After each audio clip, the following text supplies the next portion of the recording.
ለንደን ሰኔ 15 ቀን 2018 ዓ.ም ሰማዩ በደመና ተሸፍኗል። በታዋቂው የጠቅላይ ሚኒስትር መኖሪያ ቤት ቁጥር 10 ዳውንግ ስትሪት ደጃፍ ላይ በመቶዎች የሚቆጠሩ ጋዜጠኞች ተሰብስበዋል። ካሜሮች ይበራሉ፣ መብራቶች ይጋረጣሉ፣ አንድ በር ይከፈታል። በታሪክ ታይቶ በማይገኝ የህዝብ ቁጥር አሸንፈው ወደ ስልጣን የመጡት ጠቅላይ ሚኒስትር ኪር ስታርመር ወደ ማይክሮፎኑ ተራመዱ። ፊታቸው ላይ ከፍተኛ ድካምና ስሜታዊነት ይታያል። ንግግራቸውን ሲጀምሩ ግን ድምጻቸው እየተንቀጠቀጠ ነበር። የገዛ ፓርቲያቸውና የፓርላማ አባላት እንደከዷቸውና ስልጣን ለመልቀቅ እንደተገደዱ አረዱ። በአገሪቱ 10 ዓመታት ውስጥ ሰባተኛው ጠቅላይ ሚኒስትር በመሆን በሯን ከፈተች። ለመሆኑ ብሪታንያ እንዴት እዚህ ደረጃ ላይ ደረሰች? ያ ታላቋ የብሪታንያ ግዛት የዓለም ዲሞክራሲ ማማና የህግ የበላይነት ምሳሌ የተባለችው ለምን ወደ ማያቋርጥ የፖለቲካ መፈንቅለ መንግስትና ትርምስ አዙሪት ውስጥ ገባች? ዛሬ በዚህ ልዩ ዘገባችን ከ2016ቱ የብሬግዚት የመሬት መንቀጥቀጥ ጀምሮ እስከ 2016ቱ የኪር ስታርመር የመጨረሻ ውድቀት ድረስ ያለው ምስጢራዊ፣ ስልታዊና አስደንጋጭ የፖለቲካ ውጥንቅጥ በጥልቀት እንመረምራለን። ውድ የሳብ ኒውስ ተመልካቾች ቻናላችንን ሰብስክራይብ በማድረግ እንድታበረታቱን በትህትና እየጠየቅን ወደ ዛሬው ፕሮግራማችን አለፍን።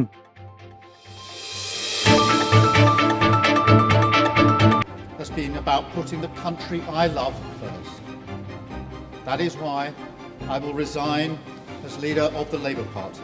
ታሪኩ የሚጀምረው እንደ አውሮፓውያን አቆጣጠር በ2016 ነው።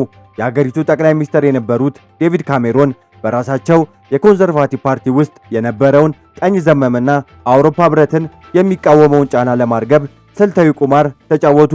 ቁማሩም ብሪታንያ ከአውሮፓ ህብረት ትውጣ ወይስ አትውጣ የሚል ታሪካዊ የህዝብ ውሳኔ መጥራት ነበር። ካሜሮን ህዝቡ አውሮፓ ህብረት ውስጥ መቆየትን ይመርጣል ብለው ሙሉ በሙሉ ተማምነው ነበር። ነገር ግን ታሪክ ሌላ መልክ ያዘ። ሰኔ 23 ቀን 2016 ዓ.ም የብሪታንያ ህዝብ 52 ለ48 በመቶ ድምፅ ብሪታንያ ከአውሮፓ ህብረት እንድትወጣ ወሰነ። ይህ ውሳኔ በለንደን የአክሲዮን ገበያ ላይ መደናገጥን ፈጠረ። የአገሪቱ የፖለቲካ ካርታም ለዘላለም ቀየረው። ዴቪድ ካሜሮን ውሳኔውን ይፋ በሆነ ማግስት ንግግራቸውን በምሬት አጠናቀው ስልጣን መልቀቃቸውን አስታወቁ። ካሜሮን የአገሪቱን ታሪክ የቀየረውን አዙሪት ከፈቱ እንጂ ሊዘጉት አልቻሉም። ስልጣኑን የተረከቡት ቴሬዛ ሜይ ነበሩ። የቴሬዛ ሜይ ስራ እጅግ ፈታኝ ነበር። ብሬግዚት ማለት ብሬግዚት ነው የሚል መፈክር ይዞ ቢነሱም ብሪታንያ በአውሮፓ ህብረት በምን አይነት ስምምነት መውጣት አለባት በሚለው ላይ በፓርላማ ውስጥ ከፍተኛ ጦርነት ተከፈተ። በአንድ በኩል የራሳቸው የፓርቲ አክራሪዎች ብሪታንያ ምንም አይነት ግንኙነት ሳታደርግ በጭካኔ መውጣት አለበት ይላሉ። በሌላ በኩል ደግሞ የግራ ዘመም የሌበር ፓርቲ ስምምነቱን ይቃወማል። ቴሬዛ ሜይ ያዘጋጁት ስምምነት ሰነድ በብሪታንያ ፓርላማ 3 ጊዜ ሙሉ ውድቅ ተደረገባቸው። ሜይ በገዛ ፓርቲያቸው አባላት እንባ እስኪያንቁ ድረስ ተወግረው በ2019 ተስፋ ቆርጠው የ10 ዳውንግ ስትሪትን ቁልፍ አስረክበው ወጡ። አሁን መድረኩን የተረከቡት ታዋቂው ጸጉራቸው የተንጨባረረና ህዝብ በንግግር የመሳብ ችሎታ ያላቸው ቦሪስ ጆንሰን ናቸው። ጆንሰን እንደ አውሮፓውያን አቆጣጠር በ2019 መገባደጃ ላይ አጠቃላይ ምርጫ አወጁ። መፈክራቸው አንድ ብቻ ነበር፣ ብሬግዚትን በተግባር እንጨርሳለን ወይም ጌት ብሬግዚት ደን። ጆንሰን በብሪታንያ ፖለቲካ ውስጥ ትልቅ ታምር ፈጸሙ። ለበርካታ አስርተ ዓመታት የሌበር ፓርቲ የድምፅ ምሽግ የነበሩትን ከለንደን ውጭ ያሉትን የሰራተኛ መደብና የኢንዱስትሪ ከተሞች የቀይ ግንብ ወይም ሬድዎል በመባል የሚታወቁትን ክልሎች በመስበር የኮንዘርቫቲቭ ፓርቲ ከፍተኛ አብላጫ ድምፅ አሸንፈው አደጉ። ቦሪስ ጆንስ የብሪታንያ ፖለቲካ ንጉሥ ሆኑ። ነገር ግን የስልጣን ማማው ለረጅም ጊዜ አላቆየም። እንደ አውሮፓውያን አቆጣጠር በ2020 መጀመሪያ ላይ የኮቪድ-19 ወረርሽኝ ዓለምን መታ። ቦሪስ ጆንሰን ሀገሪቱን ወደ ከባድ አደጋ ሎክዳውን አስገቧት። ህዝቡም ቤቱ ተዘጋ። የሞቱ ዘመዶች እንኳ በአካል ተገኝተው መቅበር ተከለከለ። የንግድ ተቋሞች ተዘጉ። ነገር ግን በስተጀርባ ሌላ ሚስጥር እየተሰራ ነበር። እንደ አውሮፓውያን አቆጣጠር በ21 መገባደጃ ላይ የምርመራ ጋዜጠኞች ፍንዳታ ላይ የላቀ መረጃ ይዘው ተከሰቱ። ቦሪስ ጆንሰንም ፓርቲጌት ተባሉ። መላው የብሪታንያ ህዝብ በቤቱ በብቸኝነት በሚሰቃይበት ወቅት ጠቅላይ ሚኒስትር ቦሪስ ጆንሰንና ከፍተኛ ባለስልጣኖቹ ቁጥር 10 ዳውን ስትሪት ላይ በአልኮል እየጠጡ ሙዚቃ እየከፈቱ እየደነሱ ድግስ እያደረጉ እንደነበር የሚያሳዩ ፎቶግራፎች፣ የውስጥ ኢሜይሎች ይፋ ሆነ። ህዝቡም ክህደት ተሰማው። በመንግስት ላይ የነበረው ሞራል የበላይነት ሙሉ በሙሉ ተሰበረ። ፖሊስ በራሳቸው በጠቅላይ ሚኒስትሩ ላይ የገንዘብ መቀጫ ጣለ። የጆንሰንን መጨረሻ ያፋጠነው ግን ሌላ የጾታ ቅሌት ነበር። የፓርቲያቸው ረዳት ተተኪ የነበሩት ክሪስ ፒንቸር ወንዶች ላይ የጾታ ትንኮሳ መፈጸማቸው ተጋለጠ። ቦሪስ ጆንሰን ይህን መረጃ አስቀድመው እያወቁ ሰውየውን በከፍተኛ ስልጣን ላይ መሾማቸው ታወቀ። ይህን ተከትሎ ካቢኔያቸው ውስጥ የነበሩት የገንዘብ ሚኒስቴሪ ሪሺ ሱናክና የጤና ሚኒስተር ጃቪድ ስልጣናቸውን በድንገት ለቀቁ። የካቢኔ አባላት በሰንሰለት መልክ ስልጣን መልቀቃቸውን ተከትሎ ቦሪስ ጆንሰን በ2022 ከስልጣናቸው እንዲወርዱ ተገደዱ። ከጆንሰን በኋላ የመጡት ሊዝ ትረስ ነበሩ። ትረስ በስልጣን የቆዩት ለ45 ቀናት ብቻ ነበር።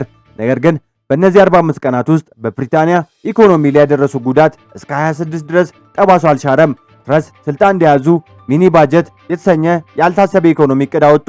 እቅዱ ለከፍተኛ ባለሀብቶች ታላቅ የቀረጥ ቅነሳ የሚያደርግ ነገር ግን ይህን ገንዘብ እንዴት እንደሚተኩት ማብራሪያ የማይሰጥ ነበር። የዓለም የፋይናንስ ገበያ በድንገት ተቆጣ። የእንግሊዝ ፓውንድ ከዶላር አንጻር በታሪክ ዝቅተኛ ደረጃ ላይ ወደቀ። የብሪታንያ የጡረታ ፈንዶች ሊወድቁ ተቃረቡ። የእንግሊዝ ማዕከላዊ ባንክ ጣልቃ ለመግባት ተገደደ። ዜጎች የቤት መግዣ ብድር ወለድ በአንድ ጀንበር ናረ። ሊዝ ትረስ በገበያው ግፊት ተመተው በ45 ቀናት ውስጥ ስልጣን በመልቀቅ በሀገሪቱ ታሪክ ለአጭር ጊዜ ገዛች ጠቅላይ ሚኒስትር ሆኑ። ቀጥሎ የመጡት ሪሺ ሱናክ ነበሩ። የመጀመሪያው የእስያ ዝርያ ያላቸውና እጅግ ባለጸጋ የሆኑ ሱናክ የኢኮኖሚ መረጋጋትን ለመመለስ ጥረት አደረጉ። ነገር ግን የ14 ዓመታት የኮንሰርቫቲቭ ፓርቲ አስተዳደር ድካም በሀገሪቱ ላይ በግልጽ ይታይ ነበር። በብሔራዊ የጤና አገልግሎት በሰዎች መብዛትና በበጀት እጥረት ምክንያት ህመምተኞች በአምቡላንስ ውስጥ ለሰዓታት የሚጠብቁበት ደረጃ ላይ ደረሰ። የኑሮ ውድነቱ ጨመረ። ሱናክ ህዝቡን ለማሳመን ቢሞክሩም የቶሪ ፓርቲ ጊዜው እንዳበቃ ሁሉም ያውቅ ነበር። በ24 በተደረገው በአጠቃላይ ምርጫ መራጩ ህዝብ ኮንሰርቫቲቭ ፓርቲ ላይ ታሪካዊ በቀል እርምጃ ወሰደ። ፓርቲው ከ200 በላይ የፓርላማ ወንበሮችን በማጣት ታሪካዊ ውድቀት ቀመሰ። ከዚህ ታሪካዊ ውድቀት በኋላ መድረኩን የተረከበው የሌበር ፓርቲ ነው። መሪያቸው ኪር ስታርመር የቀድሞ የሀገሪቱ የህዝብ ክስ አቃቢ ህግ የነበሩት ስርዓትን ህግን አጥባቂ ነን የሚሉ ሰው ነበሩ።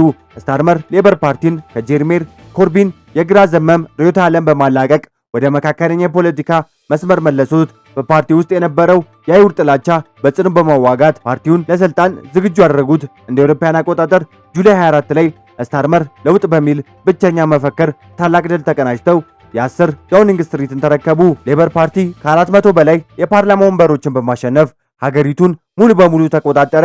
ህዝብ በመጨረሻም አዲስ ምዕራፍ የተጀመረ መሰለው። ነገር ግን ስታርመር የተረከቡት ብሪታንያ የተሰበረች ሀገር ነበረች። ስልጣን በያዙ በጥቂት ወራት ውስጥ የስታርመር መንግስት በአስቸጋሪ ውሳኔዎች ማለፍ ጀመረ። የዕድሜ ባለጸጎች የክረምት የነዳጅ ድጎማ ዊንተር ፉል ፔመንት አስቀሩ። በሀገሪቱ እስር ቤት መሙላታቸው ምክንያት በሺዎች የሚቆጠሩ ወንጀለኞች ከጊዜያቸው በፊት በነጻ አሰናበቱ። ይህ ውሳኔ በህዝብ ዘንድ ከፍተኛ ቁጣ እንቀሰቀሰ። ይባስ ብሎ ስታርመር ራሳቸውን ከሀብታም ለጋሾች ውድ የሆኑ ልብሶችን፣ መነጽሮችን፣ የሙዚቃ ኮንሰርቶችን፣ ትኬቶችን በነጻ ስጦታ መልክ መቀበላቸው ይፋ ሆነ። ምንም እንኳ ህጋዊ ቢሆንም ህዝቡ በኢኮኖሚ ችግር በሚሰቃይበት ወቅት ጠቅላይ ሚኒስትሩ ስጦታ ሲቀበሉ መታየታቸው የንጹህ ፖለቲካ መፈክራቸው ረከሰ። አሁን ወደ 26 እንምጣ። የኪር ስታርመር ውድቀት በድንገት የመጣ አልነበረም። ውድ የሳብ ኒውስ ተመልካቾች፣ የኪር ስታርመርን ውድቀት በድንገት የመጣ አልነበረም። የዛሬው ዜናችን ዋና ዓላማው ስታርመር ከስልጣን የወረዱበትን ሶስት ዋና ዋና የምርመራ ውጤቶችን ይፋ ማድረግ ነው። የስታርመር ትልቁ የፖለቲካ ስህተት የጀመረው ካቢኔያቸውና በዲፕሎማሲዎች ሹመታቸው ላይ ነበር። ስታርመር የሌበር ፓርቲን አንጋፋና ስትራቴጂ የነበሩትን ፒተር ማንደልሰንን በዋሽንግተን የብሪታንያ አምባሳደር አድርገው ሾሙ። ይህ ሹመት ግን የራሳቸውን መቃብር መቆፈር ነበር። እንደ አውሮፓውያን አቆጣጠር 25 መገባደጃ ላይ የምርመራ ጋዜጠኞች ከፍተኛ ምስጢራዊ የሆኑ ሰነዶችን፣ የጉዞ ታሪኮችን ይፋ አደረጉ። ሰነዶቹ አምባሳደር ፒተር ማንደልሰን ቀደም ሲል አሜሪካ ከነበረው በሕፃናት ዝውውር ወንጀል ከተከሰሰው ሚሊዮኔሩ ጄፍሪ ኤፕስቲን ጋር የነበረው የቅርብ ግንኙነት በምስልና በሰነድ ያሳዩ ነበር። ማንደልሰን በኤፕስቲን የግል ደሴት መኖሪያ ቤቶች ላይ በተደጋጋሚ እንደተገኘ የሚገልጽ መረጃዎች ሲፈሱ የብሪታንያ ሕዝብ ደነገጠ። ስታርመር ማንደልሰንን ወዲያውኑ ከስልጣን ለማንሳት ፈቃደኛ ለመሆናቸው በፓርቲያቸው ውስጥ መከፋፈልን ፈጠረ። የስታርመር የሞራል የበላይነትና የሕግ አስከባሪነት ስም ሙሉ በሙሉ በእነዚህ ሰነዶች ተቀበረ።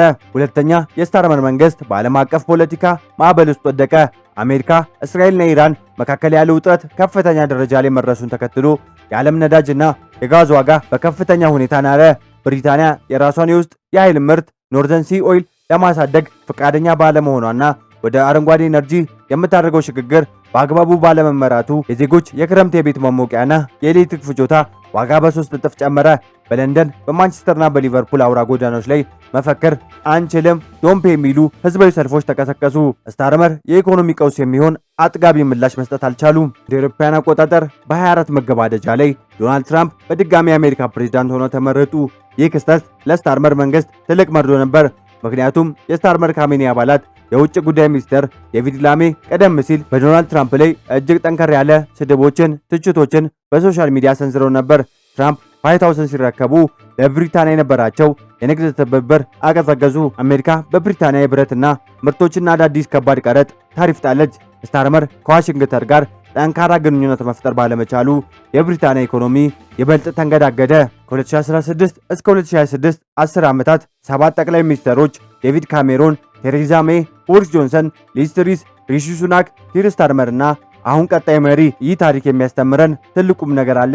ብሪታንያ እንደ አውሮፓውያን አቆጣጠር በ2016 ከአውሮፓ ህብረት ለመውጣት ብሬግዚት ስትወስን የሀገሪቱን መሰረታዊ መዋቅር ነው ያናጋችው። ከዚህ በኋላ የመጣው እያንዳንዱ ጠቅላይ ሚኒስትር የህዝቡን ኑሮ ደረጃ ማሻሻል፣ አዲስ ኢኮኖሚ መስመር መቅረጽ ስላልቻለ በየተራ በህዝብ ቁጣና በፓርቲ ውስጥ መፈንቅለ መንግስት እየወደቁ ይገኛሉ።